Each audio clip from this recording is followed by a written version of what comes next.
Head master పిలిపియండి.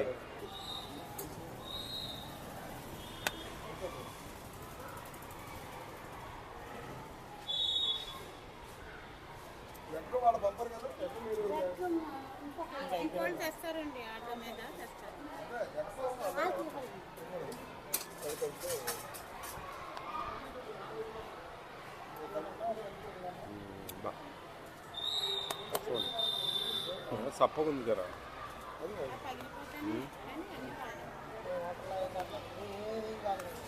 కొంచెం complaint వస్తూ ఉందండి దీని మీద.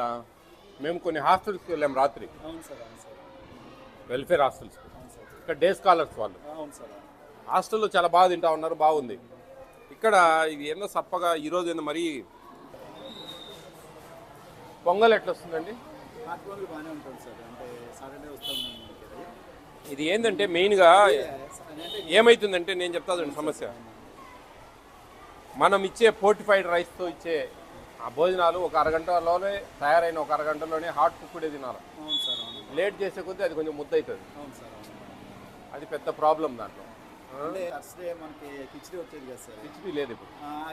మేమే పంపించిందండి, కిచిడీ తీపిచ్చేసాము, పులిహోరలో పప్పు తీపిచ్చి చట్నీ పెట్టించాము. పిల్లలు కిచిడీ బాగాలేదని చెప్పేసి అనేవాళ్ళండి. అది కంప్లైంట్ పెడితే అది మారింది సార్. అది సాంబార్ బాత్. మరి టోటల్గా దీనికి కంప్లైంట్ పెట్టండి. ఏజెన్సీకి ఇస్తే ఎవరన్నా ఇద్దరు బతుకుతారు కదా ఇక్కడ, 4-5 వంటోళ్ళు. ఇది ఏంది? ఇది మంచిగా లేదు అసలు. ఇంత మిగిలిందంటే తెలిపోతా ఉంది దీని కథ. క్యారియర్లు తెచ్చుకునే వాళ్ళు డబ్బాలు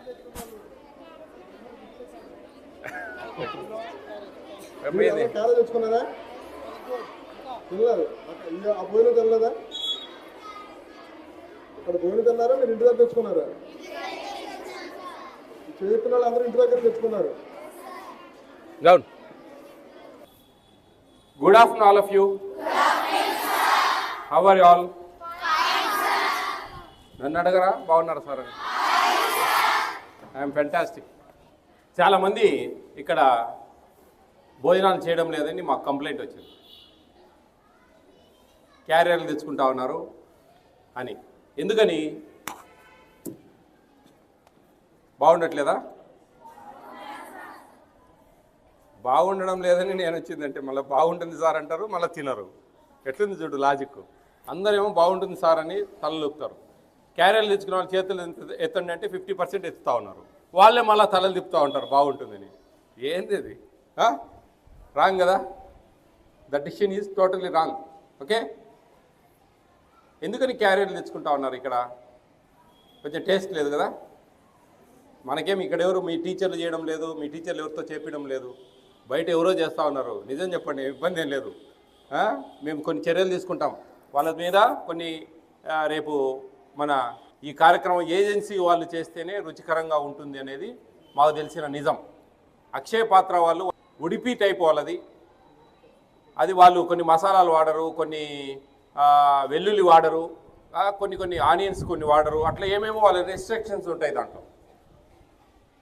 ఇప్పుడు మీరేమో డే స్కాలర్స్, ఇంటి దగ్గర నుంచి వచ్చే పిల్లలు అందరూ కదా. దీంట్లో మీరు ఇంటి దగ్గర నుంచి వచ్చే పిల్లలేమో హ్యాపీగా డబ్బాలు తెచ్చుకుంటా ఉన్నారు, సంతోషం. మీ అమ్మ నాన్న ప్రేమగా ఏరుకోరి మంచిగా ఏం కావాలంటే చేసి పెడతా ఉన్నారు. పాపం మీతో పాటు చదివే మన వెల్ఫేర్ హాస్టల్స్లో ఉండే పిల్లలు పాపం ఇక్కడే తినాలి, తప్పదు. ఎగ్స్ అందరు తీసుకుంటున్నారు కదా. ఎగ్స్ బాగుంటున్నాయా? చిక్కీస్ బాగుంటున్నాయా? ఇప్పుడు ఆ అన్నందే గొడవ కదా. దాంతోనే ప్రాబ్లం వస్తుంది మనకు. అవునా? నిజంగా నేను కూడా తిన్నా. ఇప్పుడు నాకు కూడా అంత నచ్చలే. ఏం చేద్దాం?